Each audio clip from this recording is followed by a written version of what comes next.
محب وطن کمانڈوز کی ایک سنسنی خیز داستان جو دفاعی وطن کے ساتھ ساتھ وادی کشمیر کو بھارتی درندگی سے بچانے کے لیے پچھلی 7 دہائیوں سے مسلسل دشمن کے سینے پر مونگ دل رہے ہیں۔ کہانی کی طرف بڑھنے سے پہلے آپ سے گزارش ہے کہ چینل کو سبسکرائب کیجیے اور ویڈیو کو لائک کیجیے۔ آئیے کہانی کی طرف چلتے ہیں۔ الیکٹرانک راڈ اور کیمرے کو اس نے پہلے ہی پتلون کی محفوظ جیب میں سنبھال کر رکھ لیا تھا۔ جب وہ چھت کی عقبی سڑک والی منڈیر پر آیا تو اپنی حماقت پر وہ خود ہی شرمسار ہو گیا۔ ایسا ہونا نہیں چاہیے تھا مگر ہو گیا تھا۔ اسے یاد آ گیا کہ اسی رسی کی مدد سے اسے چھت سے نیچے اترنا تھا جس کا اس نے گچھا بنا کر جیب میں ڈال لیا تھا۔ اس نے جلدی سے دوبارہ رسی جیب سے نکالی۔ اس دفعہ منڈیر کی ایک ایسی باہر نکلی ہوئی پختہ اینٹ میں رسی کا ہلکا ڈالا جس کو نیچے سے اچھال کر وہ باہر بھی نکال سکتا تھا۔ رسی اس نے نیچے لٹکا دی۔ یہ جگہ وہی تھی جہاں ہاتھے کی سڑک والی دیوار اور سیکرٹ سیکشن کے کمرے کی دیوار کے درمیان ایک جگہ تھی جہاں ردی کاغذات کے ڈھیر لگے ہوئے تھے۔ وہ تیزی سے نیچے اتر گیا، رسی کو 2-3 بار اوپر اچھالا۔ رسی اینٹ کے ہلکے میں سے نکل کر عمران کے پاس آ کر گری۔ اس کے بعد اس نے رسی کا گچھا بنا کر پتلون کی جیب میں ٹھونس دیا۔ احاطے کی دیوار کے پاس اس جگہ آ گیا جہاں اس نے دیوار کی منڈیر پر لگے ہوئے شیشے کے ٹکڑوں پر اپنا کھیس طے کر کے ڈال رکھا تھا۔ ردی کاغذوں کے ڈیروں پر پاؤں رکھ کر کسی نہ کسی طرح وہ دیوار کی منڈیر پر چڑھنے میں کامیاب ہو گیا، اور دوسری جانب سردار جی موٹر مکینک کے کھوکے کی چھت پر کودنے کی بجائے منڈیر کے ساتھ چھپکلی کی طرح چمٹا رہا۔ اسے موٹر کے انجن کی آواز آئی تھی۔ تھوڑی دیر بعد اس پر موٹر کی ہیڈ لائٹس کی روشنی پڑی۔ وہ بے حس و حرکت ساکت ہو کر دیوار کی منڈیر سے چمٹا رہا۔ یہ کوئی ٹرک تھا۔ ٹرک گزر گیا۔ سڑک جب خالی اور سنسان ہو گئی تو وہ کھوکے کی چھت پر کود گیا۔ کودنے کے بعد بھی وہ چند سیکنڈ تک وہی بیٹھا رہا۔ پھر اس نے کھیس کے لٹکے ہوئے کنارے کو پکڑ کر اسے اوپر کو اچھالا۔ 2-3 بار ایسا کرنے سے کھیس منڈیر کے شیشے کے ٹکڑوں پر سے نکل کر اس کے اوپر آ کر گرا۔ اس نے کھیس اپنے جسم کے گرد لپیٹا اور کھوکے کی چھت سے نیچے سڑک پر چھلانگ لگا دی۔ اسے توقع نہیں تھی کہ اس کا یہ مشکل کام اتنی جلدی اور آسانی سے ہو جائے گا۔ اس کی کمانڈو کی زندگی کے تجربے نے بتایا تھا کہ کبھی کبھی مشکل سے مشکل اور پیچیدہ سے پیچیدہ کام بڑی آسانی اور روانی سے ہو جاتا ہے، اور کبھی کبھی آسان اور سہل ترین کام میں ایسی رکاوٹ پیدا ہو جاتی ہے کہ 1000 کوشش کے باوجود اس میں ناکامی کا منہ دیکھنا پڑ جاتا ہے۔ عمران سردار جی کے کھوکے کی دیوار کے پاس ہی بیٹھا تھا۔ اس نے احتیاط کے طور پر بیٹھے بیٹھے جیب میں سے سگریٹ لائٹر کے سائز والا کیمرہ نکال کر ایک پاؤں کی جراب کے اندر اس طرح ٹھونس دیا کہ کیمرہ اس کے بوٹ کے اندر پڑے ہوئے پاؤں کے تلوے کے نیچے آ گیا۔ ایسا اس نے اس لیے کیا تھا کہ اگر راستے میں گشتی پولیس پارٹی اسے روک کر تلاشی لے تو کم از کم کیمرہ اس کی جیبوں میں سے برآمد نہ ہو۔ نائلن کی رسی کا گچھا اس نے وہیں ایک طرف پھینک دیا۔ اب اس کے پاس ایک ہی قابل اعتراض شے تھی، یعنی کمانڈو چاقو۔ عام پولیس والوں کو کمانڈو چاقو کی پہچان نہیں ہوتی، لیکن اتنا بڑا چاقو تلاشی میں برآمد ہو جائے تو پولیس کو شک پڑ سکتا ہے کہ یہ شخص کسی کو قتل کرنے تو نہیں جا رہا یا کسی کا خون کر کے تو نہیں آ رہا۔ پہلے اس کو خیال آیا کہ وہ چاقو بھی وہیں کسی جگہ پھینک دے۔ پھر یہ سوچ کر اس نے چاقو رہنے دیا کہ اگر کوئی ہنگامی صورت پیدا ہو گئی تو یہ چاقو اس کی بڑی مدد کر سکتا ہے۔ باقی الیکٹرانک راڈ ایک پیچکس کی طرح تھا، اس پر کسی کو کیا شک ہو سکتا تھا۔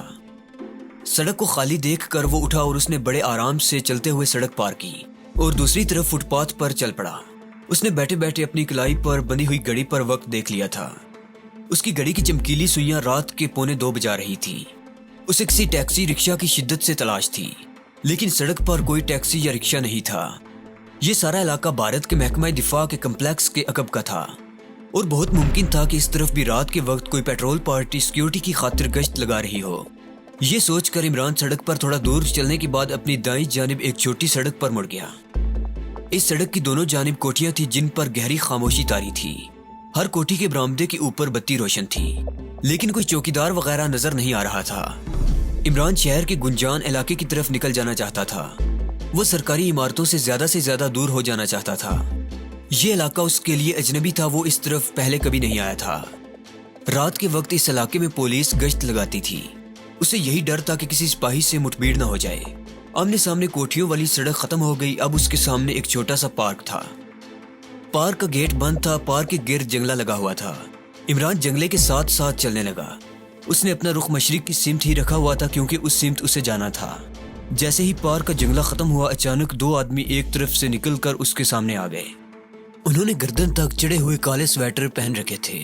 ایک نے سر پر مفلر لپیٹ رکھا تھا، دوسرے کے سر پر اونی ٹوپی تھی جو اس نے کانوں کے اوپر تک کھینچ رکھی تھی۔ پہلے تو عمران ذرا ٹھٹکا، لیکن یہ دیکھ کر کہ وہ پولیس والے نہیں ہیں ان کے قریب سے گزرنے لگا تو ایک آدمی نے اس کا راستہ روک لیا۔ عمران رک گیا، دونوں اسے گھور کر دیکھ رہے تھے۔ یہ آدمی جرائم پیشہ لگ رہے تھے۔ ان میں سے جس آدمی نے عمران کا راستہ روکا تھا عمران سے بڑی روبدار آواز میں پوچھا، کون ہو؟ اس وقت کہاں سے آ رہے ہو؟ عمران ان سے الجھنا نہیں چاہتا تھا۔ اس نے بڑے انکسار سے کہا، بہاری ہوں، کام کی تلاش میں دلی آیا تھا، کام نہیں ملا، اب ریلوے اسٹیشن جا رہا ہوں، 3 بجے والی گاڑی سے اپنے شہر واپس چلا جاؤں گا۔ دوسرے آدمی نے کہا، اس کی تلاشی لو، یہ بہاری نہیں لگتا۔ پہلے آدمی نے عمران کا کھیس کھینچ کر اتار دیا۔ نکالو، تمہارے پاس کیا ہے؟ اس دوران عمران کو تھوڑی تھوڑی دیر بعد دبی دبی گٹی گٹی سی ایک آواز سنائی دے جاتی تھی۔ آواز سے لگتا تھا کہ یہ کسی عورت کی آواز ہے۔ ایک آدمی عمران کی تلاشی لینے لگا۔ دوسرے نے کہا، اب اس سالی ہوش میں آ گئی ہے۔ یہ کہہ کر وہ جاڑیوں کی طرف دوڑا۔ عمران نے کہا، بھائی میرے پاس ریل کا کرایہ ہی ہے اور کچھ نہیں ہے۔ دونوں دبلے پتلے سے آدمی تھے۔ ان کو معلوم ہی نہیں تھا کہ وہ کس آدمی کو روک کر اس کی تلاشی لے رہے ہیں۔ عمران کے لیے ان دونوں کی ایک ایک سیکنڈ میں گردن توڑنا کوئی مشکل کام ہی نہیں تھا، مگر وہ خواہ مخواہ کسی کی جان نہیں لینا چاہتا تھا۔ اس آدمی نے عمران کی جیب سے 25-30 روپے نکال لیے، پتلون کی پچھلی جیب میں ہاتھ ڈالا تو چاقو نکل آیا۔ ابے گوپالے، اس آدمی کے پاس اتنا بڑا چاقو ہے۔ اس نے چاقو اپنے ہاتھ میں پکڑ لیا۔ کیوں بے بتا، اس چاقو سے کسی کو قتل کرنے جا رہے ہو یا قتل کر کے آ رہے ہو؟ اتنے میں جاڑیوں کے پیچھے جس طرف دوسرا آدمی دوڑ کر گیا تھا اچانک ایک عورت کی فریاد سنائی دی، اللہ رسول کے لیے مجھے چھوڑ دو، میری شادی ہونے والی ہے، خدا کے لیے میری عزت برباد نہ کرو۔ یہ کوئی مسلمان عورت تھی جس کو یہ لوگ اٹھا کر لے آئے تھے اور اس کی مشقیں کس کر اس کے منہ میں کپڑا ٹھونس کر اس سے زیادتی کرنے والے تھے کہ عمران وہاں سے گزرا اور انہوں نے عمران کو بھی پکڑ لیا۔ اس وقت دوسرا آدمی جو عورت کے پاس دوڑ کر گیا تھا عورت کو ننگی گالیاں دے رہا تھا۔ پہلے والا آدمی جو عمران کے پاس اس کا کمانڈو چاقو ہاتھ میں پکڑے کھڑا تھا، اس نے غصے میں کہا، ابے گوپال، اس سالی کا منہ بند کر۔ اس کے بعد خدا جانے گوپال نے عورت کے منہ میں کپڑا ٹھونسا یا کیا کیا کہ عورت کی پہلے کی طرح سے گٹی گٹی دبی دبی آوازیں نکلنے لگی۔ گوپال دوڑ کر اپنے ساتھی کے پاس آ گیا۔ اس کے ہاتھ میں چاقو دیکھ کر بولا، ابے درمو، یہ چاقو تم نے کہاں سے لیا؟ اس آدمی کا نام درمو تھا۔ وہ بولا، پہلے یہ بتا، سالی کو اچھی طرح سے باندھ دیا ہے؟ گوپال نے کہا، میں نے باندھ کر منہ میں دوپٹہ ٹھونس دیا ہے۔ اب اس آدمی سے جان چھڑاؤ اور چلو، اپنا کام جلدی سے ختم کرتے ہیں۔ درمو بولا، اب تو پہلے اس کا کام ختم کرنا ہوگا، اس نے ہمیں دیکھ لیا ہے، یہ تو موقع کا گواہ بن گیا ہے۔ عمران نے کہا، بھائیو، میں تو پردیسی ہوں، میں صبح کی گاڑی سے اپنے ملک چلا جاؤں گا، میرا تم لوگوں کو دیکھنا نہ دیکھنا ایک برابر ہے، مجھے جانے دو، تمہاری مہربانی ہوگی۔ عورت مسلمان تھی جس کے ساتھ یہ ہندو بدماش زیادتی کرنے والے تھے۔ آپ خود ہی سوچے کہ عمران ایسا باغیرت مسلمان کمانڈو ایک مسلمان عورت کو ہندو بدماشوں کے رحم و کرم پر چھوڑ کر وہاں سے کیسے جا سکتا تھا؟ عورت کی گٹی گٹی آوازیں برابر آ رہی تھی۔ گوپال نے کہا، تو پھر سوچتا کیا ہے، یہ چکو اس کے پیٹ میں گھونپ دے۔ جہاں پہلے 2 قتل کیے ہیں، ایک خون اور سہی۔ عمران سمجھ گیا کہ ان دونوں بد کردار اور بدماش ہندوؤں کی موت کا وقت آن پہنچا ہے، بلکہ انہوں نے خود اپنی موت کو آواز دے کر بلایا ہے۔ اس کے بعد جیسے ایک بجلی سی چمکی، چاقو درمو بدماش کے ہاتھ میں ہی پکڑا رہ گیا اور دوسرے لمحے اس کی گردن عمران کے بازو کے فولادی شکنجے میں تھی۔ صرف ایک جھٹکا ہی کافی تھا۔ عمران نے درمو کی گردن بازو سے نکال دی اور موت نے اس بدماش کو بے حس و حرکت کر کے نیچے گرا دیا۔ دوسرا بدماش جس کا نام گوپال تھا پھٹی پھٹی آنکھوں سے بس دیکھتا ہی رہ گیا۔ اس کی موت ابھی نہیں لکھی ہوئی تھی۔ وہ ایک دم ایک طرف کو بھاگ اٹھا۔ عمران نے درمو کے ہاتھ سے گرا ہوا کمانڈو چاقو اٹھا کر جیب میں رکھا اور جلدی سے جاڑیوں کے پیچھے گیا۔ اس نے دیکھا کہ ایک عورت کے ہاتھ پیر بندھے ہیں، منہ میں کپڑا ٹھنسا ہوا ہے، اس کا دم گھٹ رہا تھا اور حلق سے دبی دبی غراہٹ کی آوازیں نکل رہی تھیں۔ عمران نے سب سے پہلے عورت کے منہ سے کپڑا نکال دیا۔ عورت کا حلق خشک ہو چکا تھا، اس سے بات نہیں ہو رہی تھی۔ عمران نے اس کے ہاتھ پاؤں کی رسیاں بھی کھول دی اور کہا، فکر نہ کرو بہن، وہ لوگ بھاگ گئے ہیں، اب تم اپنے گھر جا سکتی ہو۔ عورت اٹھ کر بیٹھ گئی اور رات کے ہلکے ہلکے اندھیرے میں عمران کی طرف دیکھ رہی تھی۔ تم نے مجھے بہن کہا، تم ضرور کوئی فرشتہ ہو، خدا کے واسطے مجھے گھر لے چلو، یہ لوگ میرے گھر آ کر مجھے مار ڈالیں گے۔ عورت لڑکی تھی، عمر 19-20 سال کی ہوگی، دبلی پتلی تھی، اس نے شلوار قمیض پہن رکھی تھی۔ عمران نے پوچھا، تم مسلمان ہو؟ لڑکی نے بڑی مشکل سے اپنا سانس درست کیا تھا، کہنے لگی، میں مسلمان ہوں، شکیلا بانو میرا نام ہے، میرا باپ میرا چھوٹا بھائی فیکٹری میں کام کرتے ہیں، ہم 2 بہنیں ہیں، میری اگلے مہینے شادی ہونے والی ہے، ہم بڑے غریب لوگ ہیں۔ ہندو ہمیں بڑا تنگ کرتے ہیں، پولیس بھی ہماری نہیں سنتی۔ عمران اس کے لیے جو کچھ کر سکتا تھا وہ اس نے کر دیا تھا۔ اس کے علاوہ وہ جو کچھ کر رہا تھا بطور ایک مجاہد کمانڈو کے کر رہا تھا۔ اس نے لڑکی سے کہا چلو میں تمہیں گھر چھوڑاتا ہوں، تمہارا گھر کہاں ہے؟ لڑکی نے کہا بازار سیتا رام میں ہے۔ وہ لڑکی کو لے کر واپس آیا تو اسے خیال آیا کہ اس کے پاس جو رقم تھی وہ تو اس بدماش نے لے کر اپنی جیب میں رکھ لی تھی، جس کی لاش قریب ہی جھاڑیوں کی دوسری طرف پڑی ہوئی تھی۔ عمران نے لڑکی کو وہیں کھڑا کیا اور خود درمو کی لاش کے پاس آ کر اس کی جیب سے پیسے نکالے اور لڑکی کے پاس آ گیا۔ لڑکی نے پوچھا یہ تو وہی بدماش تھا، کیا تم نے اسے مار ڈالا ہے؟ عمران نے کہا نہیں، میں نے اس کے سر میں مکہ مارا تھا، وہ بے ہوش ہو گیا ہے۔ لڑکی نے اسے بتایا کہ اگلے چوک میں رکشہ مل جائے گا۔ چوک میں کوئی رکشہ تو نہ ملا، البتہ ایک ٹیکسی مل گئی۔ اس نے لڑکی کو اپنے ساتھ بٹھایا اور ٹیکسی بازار سیتا رام کی طرف چل پڑی۔ یہ جگہ وہاں سے کافی دور اور شہر کے گنجان علاقے میں تھی۔ ایک جگہ کچھ فاصلے پر عمران نے پولیس کے چند ایک سپاہی دیکھے۔